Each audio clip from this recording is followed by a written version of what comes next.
শ্বশুর বাজার থেকে অনেকগুলো মাছ নিয়ে এসেছিল আর সেই মাছগুলো আমার শাশুড়ি মা কেটে সুন্দর করে ধুয়ে পরিষ্কার করে নিয়েছে। এখন মাছগুলো বক্সে করে ফ্রিজে রেখে দেবে। আর আমাদের বাসায় মাছ মাংস সব কিছু এভাবে বক্সে করে রাখা হয় যাতে ফ্রিজটা কখনো নষ্ট না হয়। তো সেখান থেকে মা বলতেছিল টাটকা কিছু মাছ রান্না করো। তো মাকে আমি বলতেছিলাম আজকে শুধু মাথাগুলো দেন, আজকে মাথাগুলো রান্না করব। আর যেহেতু এগুলো তেলাপিয়া মাছ ছিল, তেলাপিয়া মাছের মাথা খেতে কিন্তু অনেক বেশি ভালো লাগে। আর আমাদের বাসায় মাছের মাথাটা মোটামুটি সবাই অনেক বেশি পছন্দ করে। দেখা যায় প্রতিদিন একটা করে রান্না করলে কে কখন খায় বলা যায় না। এই কারণে বলতেছিলাম একেবারে দেন, সবাই একটা একটা করে খেয়ে নেবে। তো তারপর আপনাদের ভাইয়া তো মাছের মাথা খায় না, আমার ছোট ননদ খায় না। তো যাই হোক, আমরা সবাই বাকি যারা আছে সবাই খাই।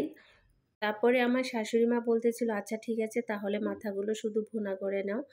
তো আমি দেরি না করে এই যে রান্না করার জন্য চলে এসেছি। দুপুরবেলা রান্নাটা করে নেব, বাকি আরও তরকারিগুলো আছে সেগুলো দিয়ে হয়ে যাবে।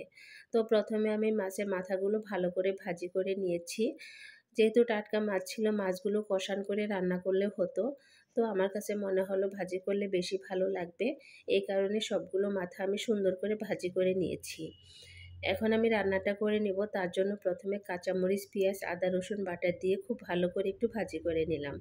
তারপরে এই যে পরিমাণ মতো পানি দিয়ে হলুদের গুঁড়া, মরিচের গুঁড়া, জিরা, ধনিয়ার গুঁড়া দিয়ে মশলাটাকে এখন ভালো করে কষান করে নেব। মশলাটা আমার কষান করা হয়ে গেছে, এখন আমি পরিমাণ মতো পানি দিয়ে দিব। এই পানির ভিতরে মাছের মাথাগুলো সম্পূর্ণ দিয়ে দিব।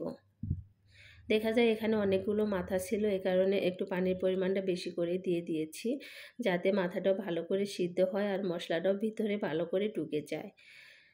তো মশলার সাথে মিশিয়ে ভালো করে ঢাকনাটা ঢেকে যে কিছুক্ষণ কষান করে নেব আবারও ভালো করে।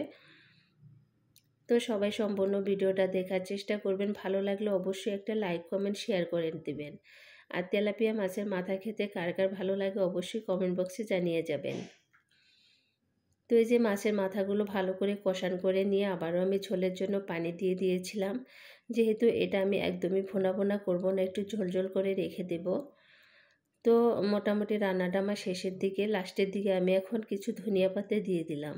এখানে টমেটো দিলে আরও বেশি ভালো লাগতো, কিন্তু আমার শুরুতে একটু মনে ছিল না টমেটো দেওয়ার জন্য, অথচ টমেটো কিন্তু ফ্রিজে ভিতরে ছিল। তো যাই হোক, ধনিয়া পাতা দিয়ে লাস্টে আমি এই যে এখন নামিয়ে নেব। আর তরকারিটা খেতে কিন্তু অনেক বেশি মজা হয়েছিল, দেখে বুঝতে পাচ্ছেন কালারটা কিন্তু অনেক বেশি সুন্দর হয়েছে। তো ভিডিওটা আজ এ পর্যন্তই, সবাই ভালো থাকবেন, আল্লাহ হাফেজ।